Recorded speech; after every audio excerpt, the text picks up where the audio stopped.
راح نسوي بيض وطماطة. طبعا انا عندي هذا البيض صار له شهر بالثلاجة، ما ادري بعده، ما ادري خربان، احنا وحظنا.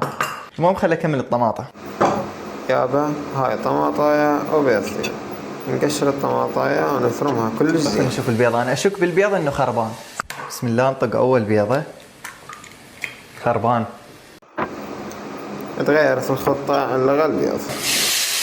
نعرف الطماطة تنحمس. تعال نحط شوية دهن ونحمس الطماطايا ونقلبها كيس اندومي على مي الطماطة وعلى بخار الطماطة وتركه يستوي. ولو ما دخله بعقلي، بس الخطة البديلة طلعت هندومي.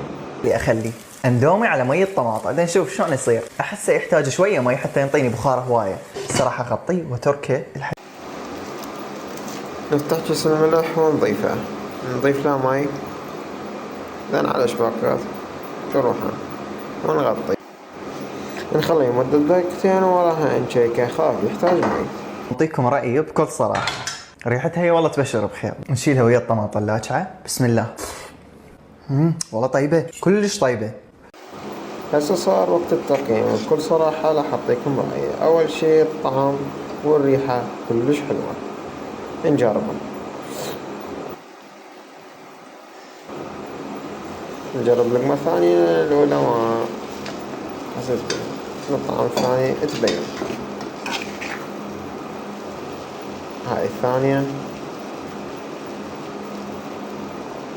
نجربها، نصيحة سووا